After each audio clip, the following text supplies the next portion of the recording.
여러분, 전설 속 동물하면 어떤 특징이 가장 먼저 떠오르시나요? 네, 뭐니뭐니 해도 독특한 모습이 아닐까 싶은데요. 실제로 용부터 드래곤, 그리고 구미호나 유니콘 등등 여러 전설 속 동물들은 그 모습부터가 평범함을 거부하는 경우가 많답니다. 물론 지금은 너무나도 친근한 동물이지만 발견 초기만 해도 신기한 모습 탓에 한참을 괴물이나 전설 속 동물로 여겨지다 이후에 밝혀진 경우도 꽤 많은데, 여기에는 항상 변칙적 존재를 가장 먼저 연구하게 되는 재단 박사들이 앞장서 왔다는 사실. 오늘은 전설 속 물고기와 그 정체를 밝히려는 재단 박사에 얽힌 안타까운 사연에 대해서 알아보도록 하죠.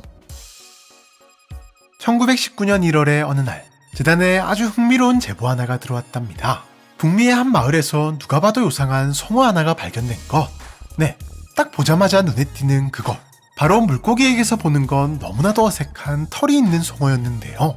그것도 신체 표면의 90%를 뒤덮을 만큼 덥수룩하게 털이 나 있었답니다.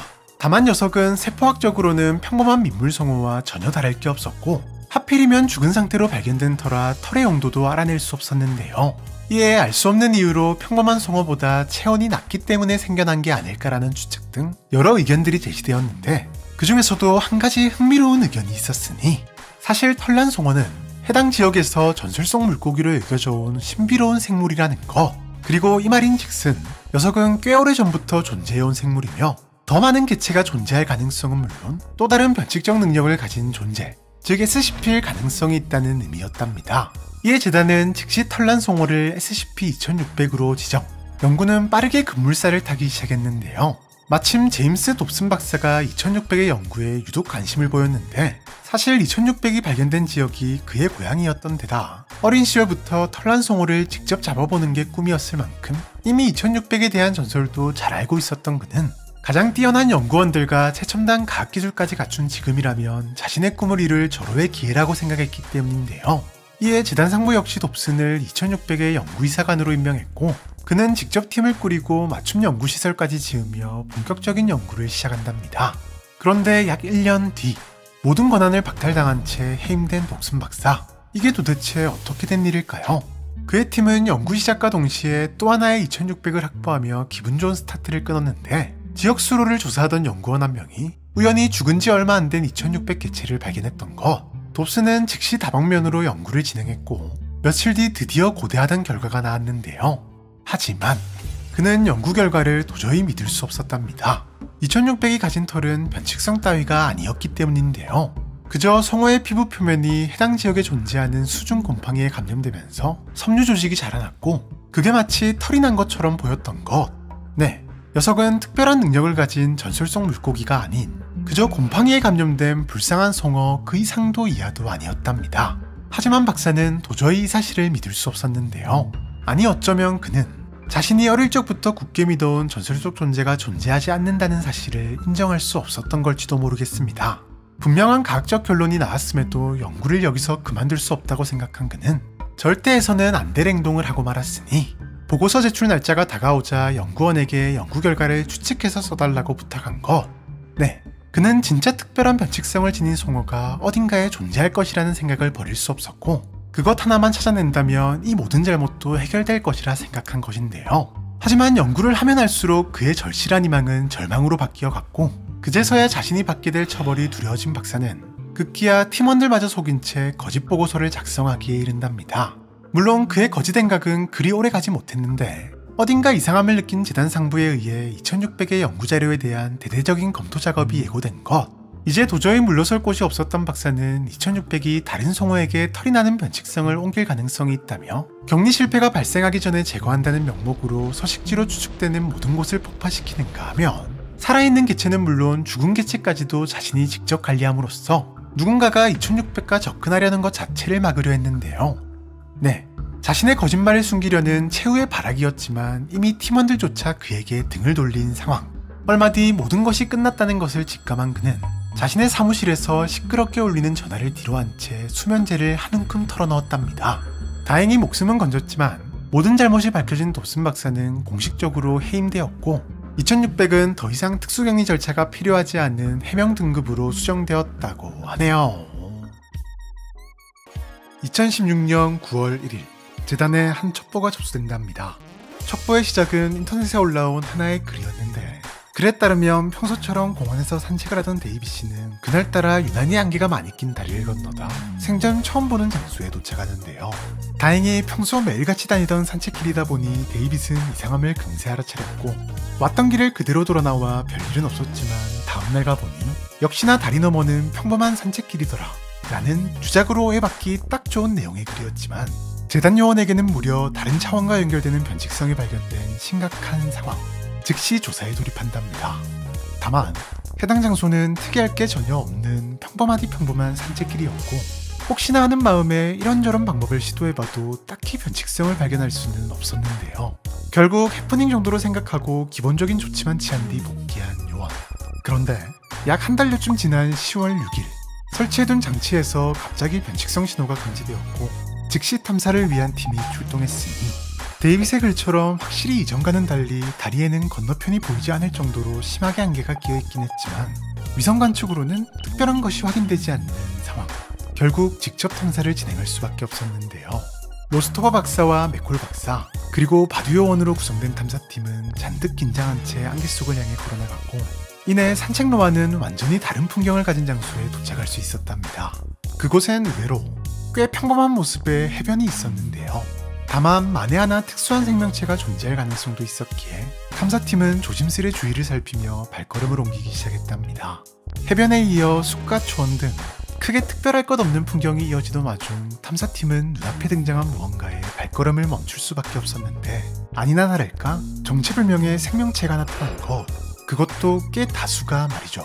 다만 본격적으로 모습을 드러낸 녀석들은 의외로 평범한 개의 모습을 하고 있었고 그중 한 녀석이 먼저 요원 쪽으로 다가오긴 했지만 마치 요원을 안심시키려는 듯 천천히 다가와 요원 앞에 멈춰섰는데요. 그가 혹시나 하는 마음에 조심스레 손을 뻗자 녀석은 다시 한번 천천히 다가와 요원의 손에 자신의 머리를 가져다 댔고 그제서야 나머지 녀석들도 우르르 뛰어와서는 아주 친근하게 애교를 부리기 시작했답니다. 녀석들의 목에는 하나같이 이름이 적힌 목걸이가 걸려 있었는데 흰둥이부터 바둑이 그리고 뽀미 등등 흔히 반려동물의 이름으로 많이 짓는 것이 특히 많이 보였고 어느샌가 바닥에는 반려동물이 가지고 놀 만한 다양한 장난감도 생겨나 있었는데요. 네, 녀석들의 정체가 누군가의 반려동물인 것은 분명해 보이는 상황. 그런데 곧이어 녀석들의 놀라운 정체의 비밀을 밝혀줄 한 녀석이 등장했으니 저 멀리서 한껏 들뜬 목소리로 짖으며 뛰어오는 강아지 한 마리. 역시나 평범한 강아지였지만 맥콜 박사는 왜인지 온몸이 얼어붙은 채 떨고 있었고 강아지는 그런 박사에게 곧바로 다가가 한껏 애교를 부리기 시작했는데요. 박사는 떨리는 손으로 천천히 강아지를 들고 이름표를 확인했고 그 순간 울컥 눈물을 쏟았답니다. 네, 녀석은 무려 10년 전에 병으로 세상을 떠난 맥콜 박사의 반려동물인 만두였던 것. 만두는 신기하게도 꽤나 어린 모습이었고 세상을 떠나기 직전까지 만두를 괴롭혔던 병도 전혀 없어 보였는데요. 그제서야 박사들은 확신할 수 있었답니다. 이곳에 있는 동물들은 현재는 세상에 없는 누군가의 반려동물이었던 녀석들이라는 사실을 말이죠. 박사는 즉시 본부에 이 사실을 보고했고 다음 명령을 기다리고 있던 찰나 한참을 심드렁하게 있던 로스토버 박사가 갑자기 돌발 행동을 보이기 시작했답니다. 자신이 직접 탐사를 진행하겠다며 말리는 요원도 뿌리치고는 앞서 나가기 시작한 것. 그렇게 박사는 무전도 무시한 채 섬 여기저기를 돌아다녔고 한참이 지나서야 발견했을 때는 보호구까지 벗어던지고 어디론가 달려가고 있었는데요. 이내 박사는 고양이 한 마리를 끌어안고는 서럽게 울기 시작했답니다. 사실 로스토버 박사는 며칠 전 사고로 반려묘 제스퍼를 무지개 다리로 보냈는데 만두를 보고는 제스퍼도 이곳에 있을 것이라 확신하고 한참을 찾아 헤맸던 것이었는데요. 하지만 운명은 얄궂은 법. 입구에 대기 중이던 요원에게서 공간이 불안정해지고 있다며 즉시 복귀하라는 연락이 도착했고 거리상 당장 출발해야 하는 상황이었답니다. 요원과 박사들은 분주히 달리기 시작했는데요. 다행히 시간 내에 도착할 수 있었지만 한 가지 문제가 있었는데 로스토버 박사가 제스퍼도 데려가겠다며 고집을 부리기 시작한 것. 당연히 동료들은 어떤 위험이 발생할지 모른다며 뜯어말렸지만 그녀는 모든 책임은 본인이 지겠다며 상당히 단호했답니다. 그런 박사를 보며 맥콜 박사 역시 만두를 데려가고 싶은 마음은 굴뚝 같았지만 문득 재단이 만두에게 어떤 실험을 할지 떠오른 박사는 만두를 꼭 껴안으며 사랑한다는 마지막 인사를 끝으로 발걸음을 돌렸는데요. 잠시 후 셋은 무사히 빠져나오는데 성공했지만 분명 로스토버 박사가 안고 있던 제스퍼는 어느샌가 사라져 있었고 다시 돌아가려는 박사를 막는 새에 안개는 완전히 사라져버렸답니다. 이후 로스터바 박사는 일주일간의 격리 관찰 및 정신과 상담을 진행했고, 재단은 해당 변칙 공간을 SCP-3737로 지정, 추가적인 탐사를 진행하려 했지만 어떤 방법으로도 접근은커녕 관측조차도 불가능해 실패. 안개가 낀 상태의 다리를 건너는 것만이 유일한 출입 방법인 것으로 추정되는데요.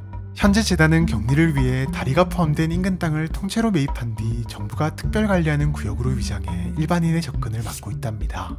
여담으로 직원복지의 일환으로 3737이 연결되는 시간 동안 요원들이 자유롭게 방문할 수 있도록 하자는 제안이 검토 중에 있지만, 마지막 탐사 이후 현재까지도 연결되지 않아 지속적인 관찰만 진행 중이라고 하네요. 여러분들이 알고 계신 가장 거대한 SCP는 무엇인가요? 최대 8,000km의 몸 길이를 가진 것으로 추정되는 SCP-169 레비아탄.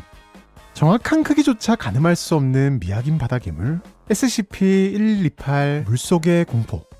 변칙성을 이용해 어마어마하게 커질 수 있는 682 등등. 물론 이 친구들도 어디 가서 꿀릴 덩치들은 아니지만 이 친구들조차 한낱 먼지 취급해버리는 명실상부 SCP 세계관 최고의 덩치를 자랑하는 생명체가 있다고 합니다. 오늘은 SCP 세계관 가장 거대한 생명체 SCP-3485에 대해서 알아보도록 하죠.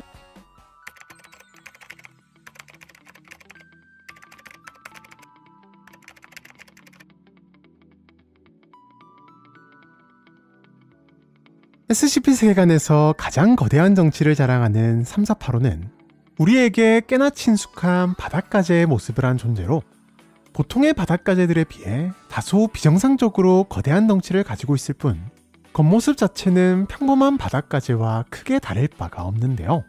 물론 3485의 덩치를 보면 평범한이라는 말이 쏙 들어가지만 말이죠. 현재까지 알아낸 바 3485의 크기는 약 157만 킬로미터. 네, 길이만으로 따지면 태양의 지름보다도 훨씬 더 길다는 사실. 이렇듯 지구보다도 거대한 우주급 덩치를 자랑하는 3485는 현재 지구에서 17강년 정도 떨어진 우주공간에 위치해 있답니다. 워낙에 멀리 떨어져 있다 보니 정확한 정체를 파악하는 것은 힘들지만, 박사들은 3485를 알려지지 않은 외계 생명체인 것으로 추정하고 있는데, 3485가 비상식적인 크기 이외에도 몇 가지 변칙성을 가지고 있는 것으로 보이기 때문인데요. 먼저 3485는 다소 충격적인 식성을 가지고 있는데, 3485의 먹이는 다름 아닌 우주 공간의 각 항성들로, 항성들을 직접 뜯어먹는가 하면 항성들의 핵융합에서 발생한 각종 찌꺼기들을 개걸스럽게 먹어치운답니다. 항성을 먹어치우는 바닷가재, 아니 우주가재.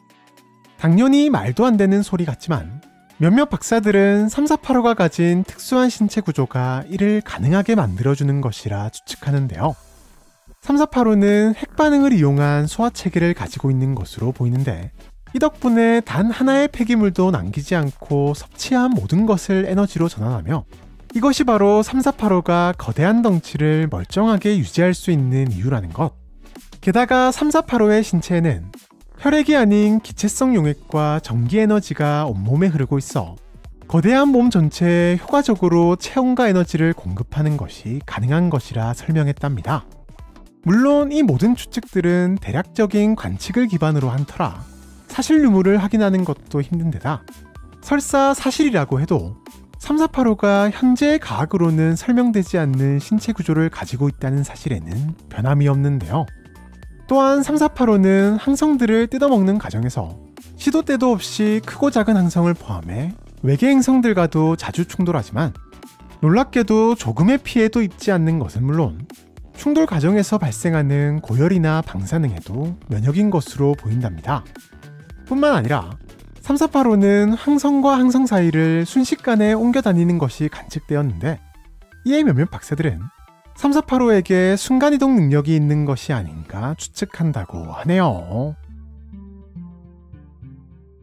3485의 경우 워낙에 먼 우주 공간에 있다 보니 안 그래도 제대로 된 관측이나 추적이 힘든 데다, 알 수 없는 방법으로 순간이동까지 자유롭게 하다 보니 격리 자체가 불가, 현재 카테고리 등급을 부여받은 상태인데요.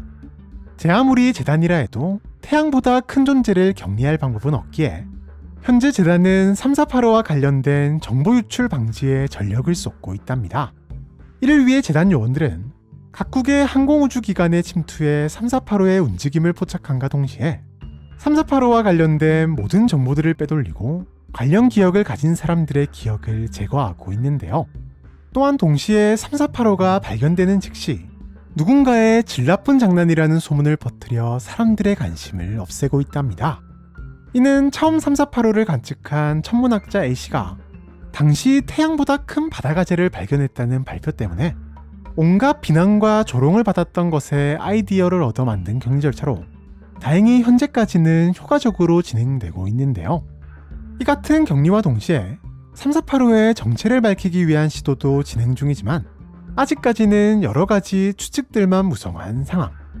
몇몇 박사들은 3485의 비정상적인 크기나 신체 구조를 근거로 외계 문명이 다른 행성들을 파괴하기 위해 만들어낸 인공물이 아닌가 추측하기도 하며 유독 개성운에 오랜 시간 머무르는 것을 근거로 이곳에서 생겨난 우주 생명체라 추측하기도 하는데요.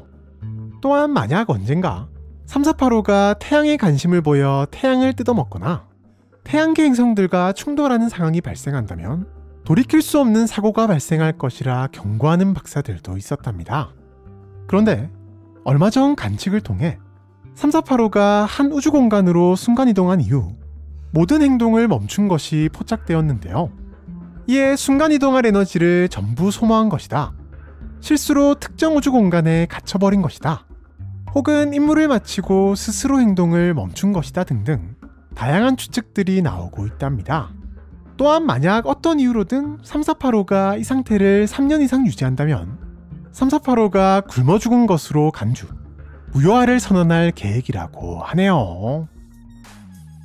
지난 영상에서 알아보았던 SCP-3485 오메가 메시에 현재까지 발견된 생명체 SCP 중 가장 거대한 덩치를 가진 존재였는데요. 그런데 온 우주를 돌아다니며 각종 항성들을 먹고 다니던 3485는 갑자기 어느 날 특정 우주 공간으로 이동한 이후 모든 행동을 멈추고 말았답니다. 이렇듯 예상치 못한 3485의 돌발 행동에 재단 박사들은 긴급회의를 열 수밖에 없었고 3485가 멈춘 이유 그리고 이어질 결과에 대한 온갖 추측들을 내놓기 시작했으니 오늘은 뇌피셜 추측 시리즈 SCP-3485가 갑자기 모든 행동을 멈춘 이유에 대해서 추측해보도록 하죠. 사실 처음만 해도 모든 행동을 멈춰버린 3485에 대해 긍정적인 의견을 내놓는 박사들이 많았는데요.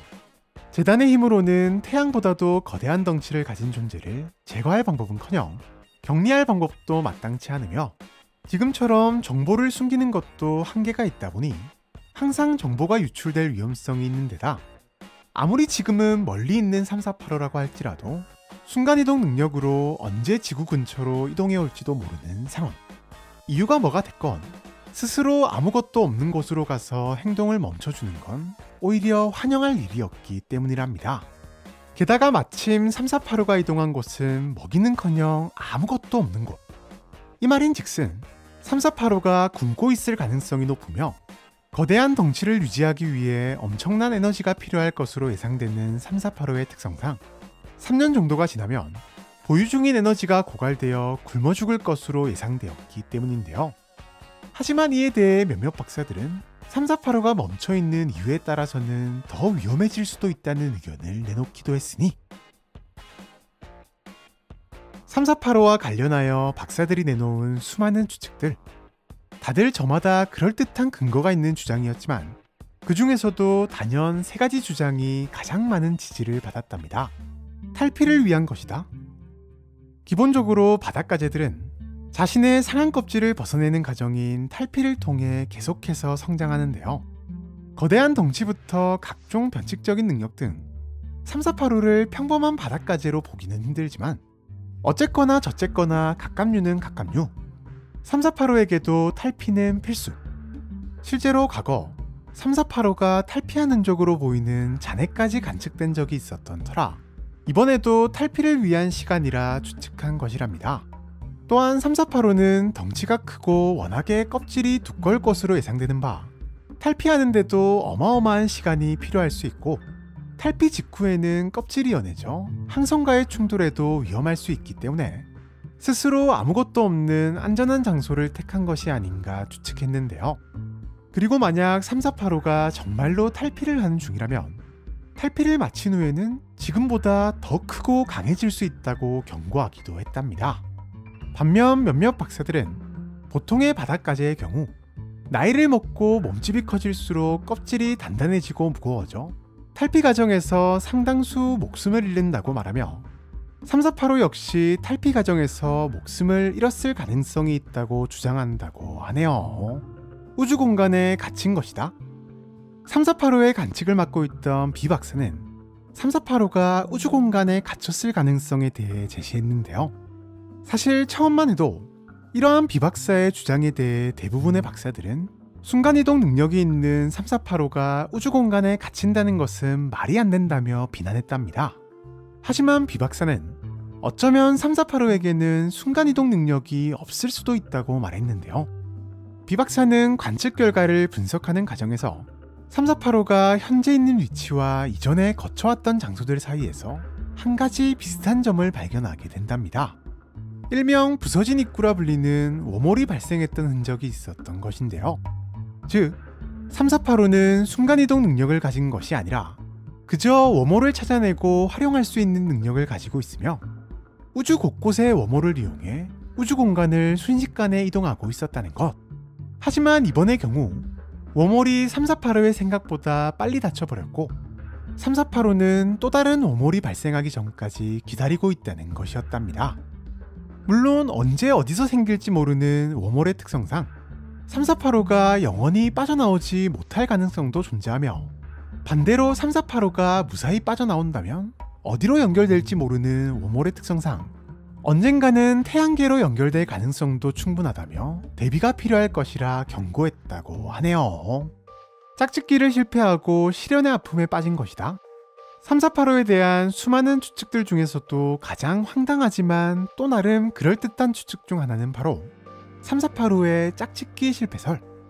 과거 재단은 관측을 통해 3485와 비슷한 크기의 개체를 발견하고는 3485-1로 지정한 적이 있었는데요. 처음만 해도 또 다른 개체가 나타난 것이라 여겼지만 다행히 얼마 후 3485가 탈피한 껍데기라는 것이 밝혀졌답니다.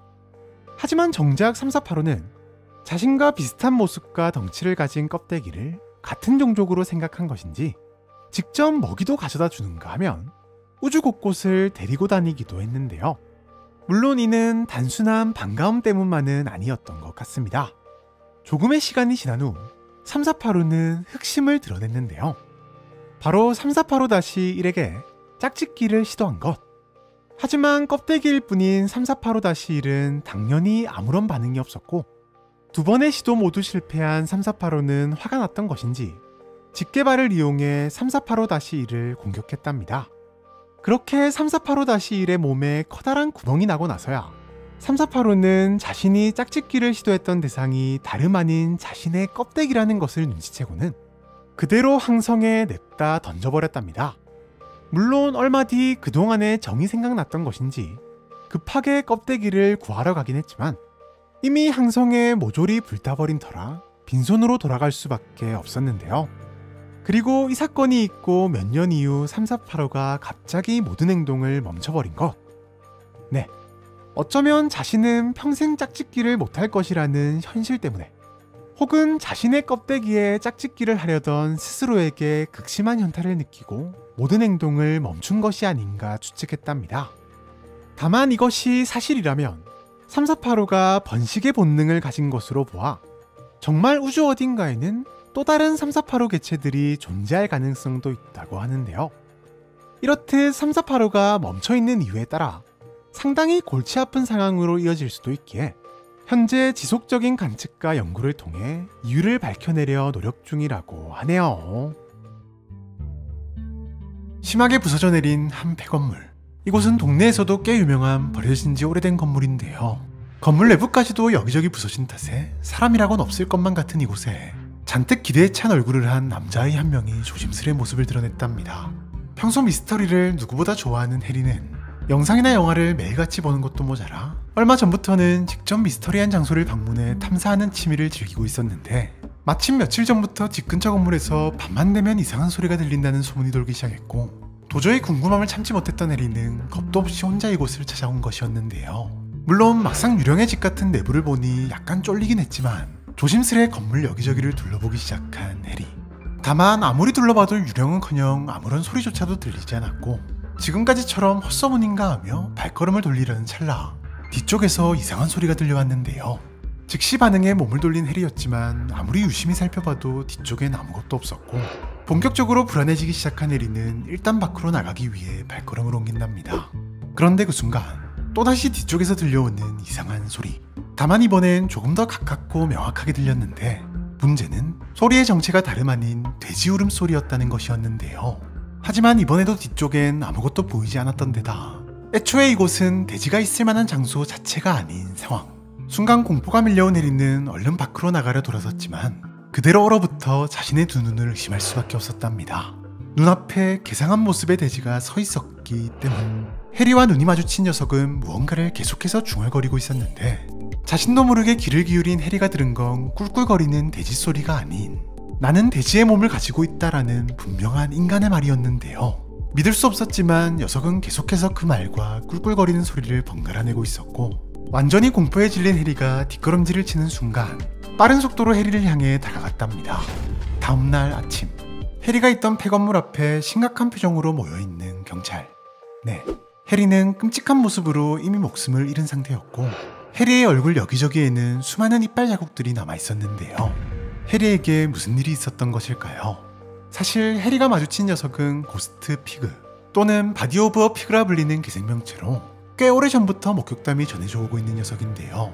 녀석의 특징은 단연 상당히 기묘한 외형으로 얼굴은 분명하게 돼지의 모습임에도 불구하고 몸은 올곧게 서 있는 것이 마치 돼지 인간처럼 보이기도 하는데 더 기묘한 건 유난히 가늘고 기다란 팔을 따라 내려가면 하반신은 마치 유령처럼 아예 존재하지 않는다는 사실이랍니다. 이목구비 여기저기가 삐뚤한 것이 약간은 멍청해 보이기도 하는 얼굴과 달리 녀석이 보여주는 행동은 그 어떤 괴물보다도 악랄하고 지독한데 특히 인간에게 유독 악감정이 있는 것인지 자신이 가진 모든 능력을 활용해 최대한 괴롭히는 것도 모자라 목숨까지도 앗아가는 경우가 자주 목격되는데요.